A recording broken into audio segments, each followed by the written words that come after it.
Estas son las noticias de Venezuela. A ver, tengo tres primeras páginas. 2001, el horror explota en Beirut y prácticamente dedican todo el espacio de la primera página a mostrarnos fotografías de la espantosa explosión de ayer en la capital del Líbano. El diario El Universal también ilustra su primera página con fotos como esta, con fotos de la explosión, pero el gran titular va a Colombia. Justicia colombiana ordena la captura de Álvaro Uribe Vélez. Y como segunda noticia más importante, Venezuela sobrepasa los 21.000 casos positivos en la pandemia. Turismo sigue sin recuperarse de estragos de las cuarentenas. Para el lunes, en el país se registraban 21.438 casos positivos de COVID, con 9.376 activos, 684 nuevos y 187 fallecidos. Ya el hospital de campaña instalado en el Poliedro recibió a sus primeros 50 pacientes. Y el otro diario, aquí en el Universal también tenemos una información que da pena, da vergüenza leer. Ubican en menos de 400.000 barriles diarios de producción local de crudo. Venezuela exportó alrededor de 388.100 barriles diarios de crudo y combustible en el transcurso del mes de julio, monto similar al registro del mes pasado, ya que las sanciones de Estados Unidos a PDVSA continuaron limitando las ventas, según reseñó Reuters. Las presiones del Departamento de Estado de Estados Unidos han aumentado sobre clientes, socios comerciales y transportistas de PDVSA, con el fin de detener la reventa del crudo venezolano y bloquear intentos de ocultar o cambiar el país de origen. Recuerdo una frase que nos dijo Leonardo Buñac hace ya unos cuantos meses. Nos van a sacar de la OPEP, el club que fundamos, porque ya no tenemos méritos. En la OPEP es Organización de Países Exportadores de Petróleo y nosotros a este ritmo vamos a dejar de ser exportadores. Y el tercer diario, la tercera primera página que tengo es El Nacional. El gran titular es extraño: COVID-19 en Venezuela, ni complot contra China ni virus colombiano. El antetítulo: un paseo por la narrativa del régimen. A ver, en Venezuela, esto viene entre comillas, en Venezuela, donde todo es susceptible de ser utilizado como herramienta política, el COVID-19 no ha sido una excepción. Así lo señala un reportaje de la agencia EFE. Y vuelven a citar: en el régimen de Maduro no dudaron en considerarlo un complot contra China para acabar en una narrativa xenófoba que lo califica de virus colombiano. Es un país que parece el nuevo tablero de ajedrez de la vieja Guerra Fría, donde se cruzan los nombres de Rusia, China y Estados Unidos para referirse a una enfermedad que nada tiene que ver con política, pero que contagia y mata. Quedan noticias un tanto extemporáneas o caprichosas, como se dice en el argot. Tribunal de Cabo Verde autorizó extradición de Alex Saab a los Estados Unidos. La defensa apelará. Operar refinerías El Palito y Cardón puede causar una tragedia de gran magnitud. Y aquí toman las declaraciones del sindicalista Eudis Girot, que ya ayer habíamos colocado para ustedes. Y también, pues acá hay información sobre lo que ocurrió, la terrible explosión de ayer en el Líbano. En otras informaciones, tenemos acá las declaraciones de Elliot Abrams, quien afirmó que Washington seguirá respaldando a Guaidó después de las elecciones de diciembre.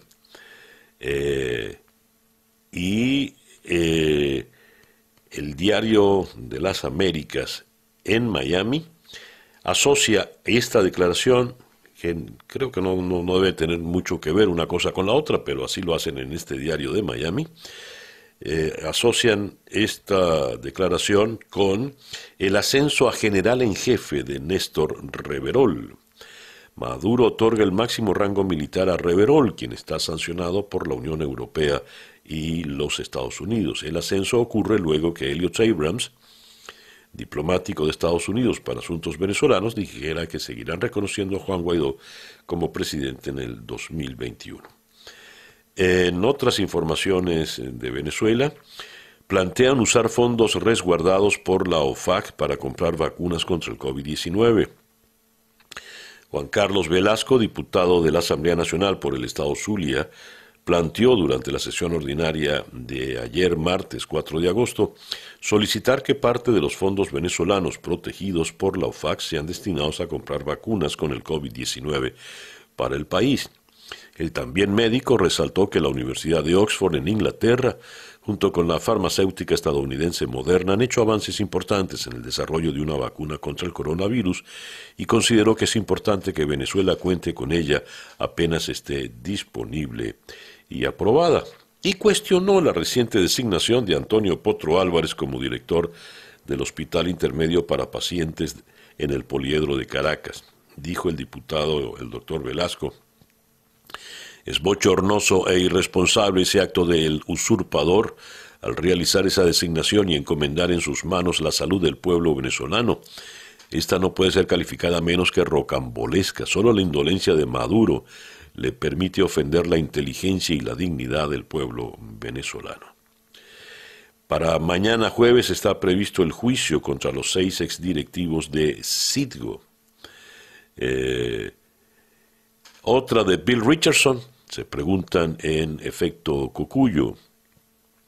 Tras haber sido diferida en otras oportunidades, la defensa de los ex ejecutivos de la refinería Citgo, la filial en Houston, Texas, de la estatal PDVSA, presos en Venezuela desde hace más de 2 años, fue notificada que la audiencia de apertura del juicio se realizará mañana jueves 6 de agosto. Jesús Loreto, abogado de Tomeu Vadel, en Caracas, explicó a La Voz de América que obtuvieron la información luego de acudir directamente a la sede del tribunal.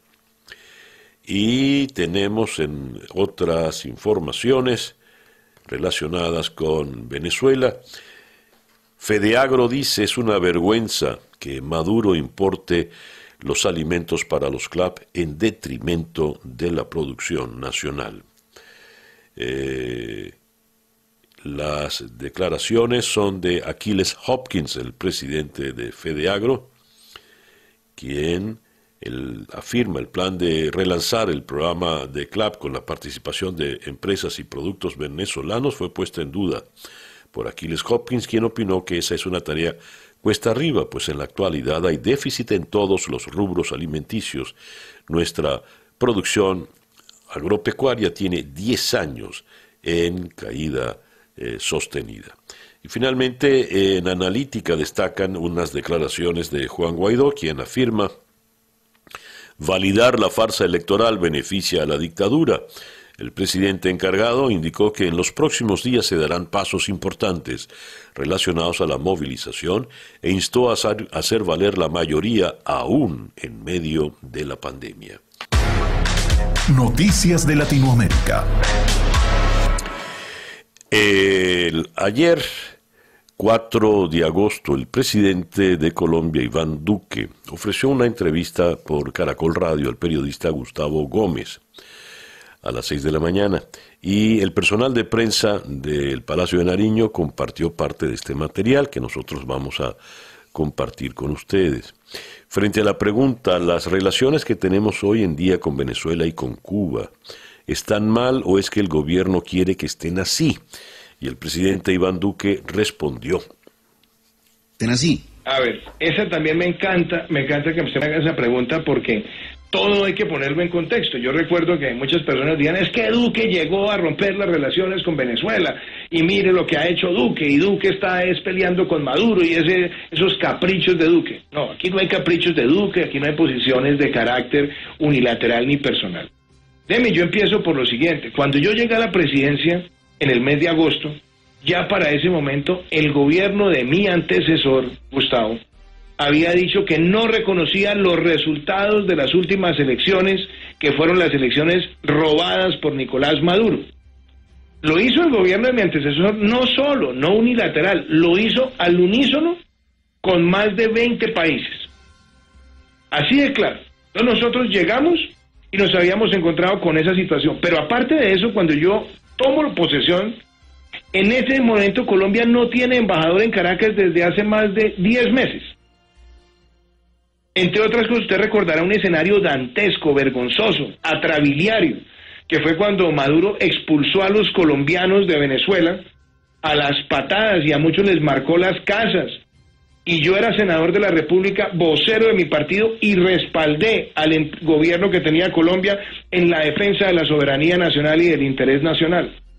Pero fuera de eso, siendo senador, yo denuncié a Nicolás Maduro ante la Corte Penal Internacional con el respaldo de más de 70 senadores y más de 50 congresistas de Chile que me apoyó el entonces congresista Felipe Castro.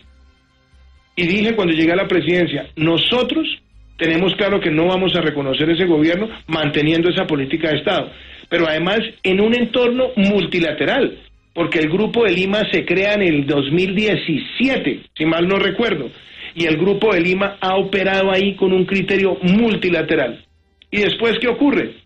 Que con 50 países reconocimos a la Asamblea Nacional como el único cuerpo legítimamente electo en Venezuela y al presidente interino Juan Guaidó, que lo reconocen hoy 50 países y estuvo en el Estado de la Unión del presidente de los Estados Unidos y su representante es el que se reconoce en la OEA y su representante es el que se reconoce en el BID. Entonces aquí no hay caprichos, aquí no hay una apuesta unilateral, pero aquí sí hay una defensa irrestricta de la Carta Democrática Interamericana para defender la democracia y mucho más cuando lo que tenemos en Venezuela es un régimen dictatorial connivente con los grupos terroristas de Colombia, como lo hemos denunciado, y por eso ahora también hay unas acusaciones a Maduro y a su círculo en cortes de los Estados Unidos, y por eso vimos en los últimos días un videíto de uno de los personajes del ELN jurándole lealtad a Maduro, y también hemos denunciado los vínculos de ese régimen con el narcotráfico en el cartel de los soles. Y no dejaremos de hacerlo, sin tropelías, sin discursos belicistas, pero apelando siempre a la convicción diplomática de proteger los principios democráticos a la luz de una carta que firmó Colombia, que ha firmado además el hemisferio entero y que todos seguiremos buscando que en Venezuela se den 4 cosas. Que haya un cese de la usurpación, ojo con lo que le voy a decir, un gobierno de transición con una representación amplia, donde estén todos los sectores, la convocatoria de elecciones libres y un proceso de reconstrucción económica de Venezuela que es necesario para el continente y necesario para Colombia. Y luego de conocerse la decisión del tribunal que le da casa por cárcel al expresidente Álvaro Uribe Vélez, el presidente Iván Duque dijo lo siguiente: que muchos de los que han lacerado al país con barbarie se defiendan en libertad, o inclusive tengan garantizado jamás ir a prisión, y que un servidor público ejemplar, que ha ocupado la más alta dignidad del Estado, no se le permita defenderse en libertad con la presunción de inocencia. Soy y seré siempre un creyente en la inocencia y honorabilidad de quien con su ejemplo se ha ganado un lugar en la historia de Colombia. Como presidente, hago un llamado a la reflexión. Entiendo el papel de las instituciones y la independencia de poderes. Como ciudadano y creyente en las instituciones, espero que las vías judiciales operen y que existan plenas garantías para que un ser humano íntegro ejerza a plenitud su defensa en libertad. Bien, palabras del presidente Iván Duque, tras conocerse la decisión contra su gran mentor, el expresidente Álvaro Uribe, quien dijo: la privación de mi libertad me causa profunda tristeza. Leo en El Tiempo de Bogotá: se trata de una medida preventiva que no supone que el investigado sea responsable del delito imputado, sino que el investigador, en este caso la Sala de Instrucción de la Corte, considera que hay méritos para restringir la libertad mientras se adelanta el proceso. La decisión de la Corte Suprema de Justicia desató toda una ola de reacciones en el mundo político colombiano. El expresidente es acusado de manipular testigos en un caso que se remonta a una discusión parlamentaria en 2012, cuando el senador Iván Cepeda acusó al hermano del expresidente Santiago Uribe, de ser partícipe de la creación de movimientos antisubversivos en los años 90. Una de las primeras en reaccionar fue la alcaldesa de Bogotá, Claudia López, quien dijo: nadie está por encima de la ley, esa es la esencia y la verdadera vigencia del Estado de Derecho. Las decisiones de la justicia se respetan, se controvierten en derecho y se acatan. Como ciudadana y alcaldesa respeto y rodeo a las autoridades judiciales. Esto supondrá una sacudida terrible, fuerte, en el pueblo colombiano, y lo que más se comentaba en el día de ayer por redes es la ironía de los exguerrilleros de la FARC en el Parlamento y Álvaro Uribe, quien les derrotó militarmente, preso. En otras informaciones de la América Latina, Brasil supera la marca de las 95.000 muertes por el COVID.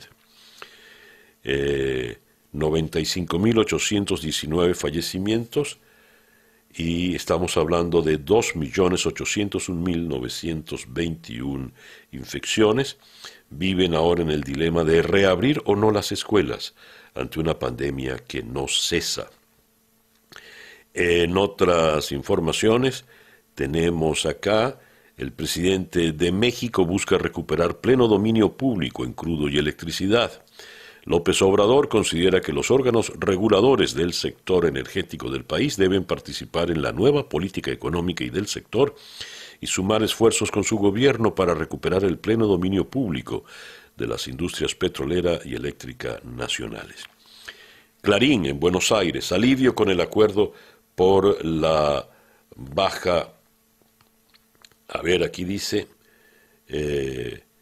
por la deuda baja fuerte del dólar paralelo, y suben los bonos. El día después de conocer el acuerdo en el que se espera una alta adhesión por parte de los bonistas, los mercados reaccionaron positivamente. El dólar blue bajó 8 pesos y se mantuvo en 128.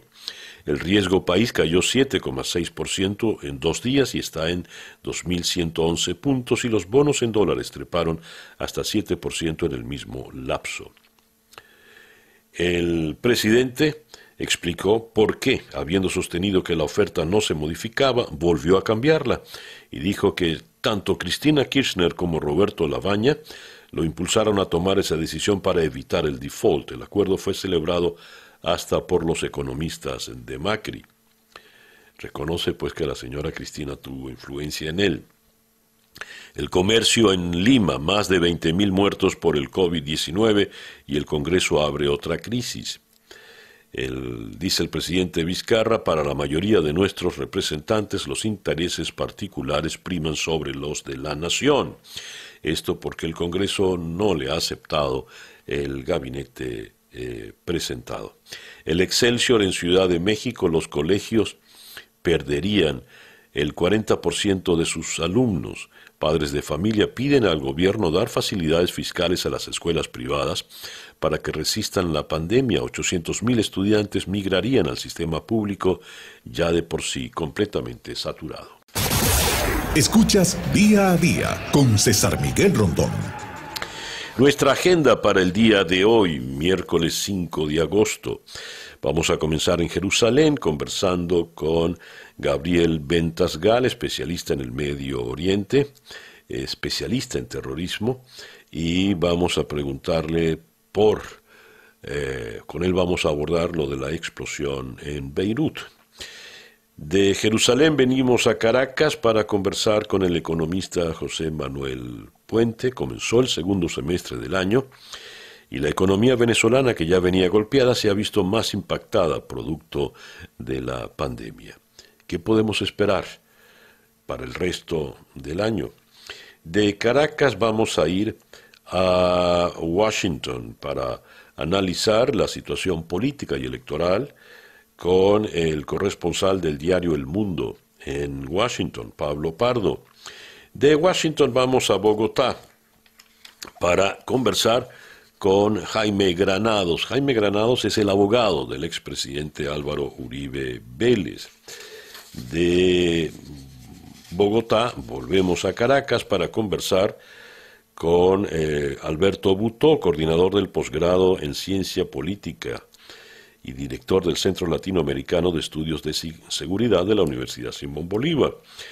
¿Qué implicaciones tendría sobre la institucionalidad de la Fuerza Armada Nacional, la incorporación de la milicia? Y con él también vamos a abordar el tema del ascenso a general en jefe de Néstor Reverol. Y vamos a cerrar la agenda de hoy en la ciudad de Lima con el analista político Juan Carlos Requena. ¿Cuál es la situación que se plantea con el Congreso peruano rechazando a los nuevos ministros planteados por el presidente Martín Vizcarra? El editorial con César Miguel Rondón. La decisión contra el presidente Álvaro Uribe, vista con ojos venezolanos, no deja de levantar ciertas angustias, porque revuelve recuerdos que están muy frescos, que no dejan de preocupar. Así más o menos se comenzó contra Carlos Andrés Pérez, y sabemos perfectamente la historia en que terminó. Esta tragedia que estamos viviendo hoy, pues vino de aquella suerte de rebatiña, donde sectores un tanto radicalizados y algunos supuestos notables se confabularon pues para defenestrar a Carlos Andrés Pérez y volverlo todo un desastre, cuando la democracia nos permitía garantizar que en un año, un par de años pues, democráticamente podríamos cambiar de presidente. Emilio Figueredo, en Analítica, escribe un editorial en esta tónica. Lo leo para ustedes. Parece ser que nadie escarmienta en cabeza ajena y aquí también las naciones.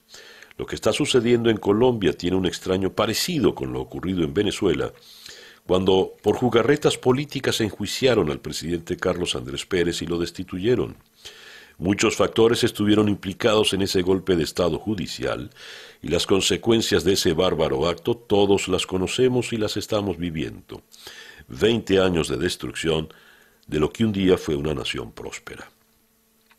Sin entrar en los intríngulis jurídicos de la acusación contra el expresidente Álvaro Uribe Vélez, luce que en ese proceso están metidas las manos de factores políticos que se han ido apoderando del Tribunal Supremo de la hermana nación. El objetivo formal es Uribe, pero el intento va más allá, busca debilitar y eventualmente defenestrar al presidente Duque. Es decir, como en un juego de billar se sacan dos bolas del tablero. Solo resta por ver si a la izquierda irredenta se le da esa jugada, pero sobre todo si las demás fuerzas democráticas de ese país reaccionan o guardan silencios creyendo que, como aquellos notables aquí en Venezuela, pueden beneficiarse con el aniquilamiento judicial del hombre políticamente fuerte de Colombia. La mala experiencia venezolana debería servirle a los demócratas de ese país de ejemplo, pues el que juega con fuego termina inevitablemente chamuscado. Ese es el editorial de Analítica y creo que es una reflexión pertinente. Al menos los venezolanos vemos con angustia y no pocos temores el movimiento político en nuestra querida hermana República de Colombia.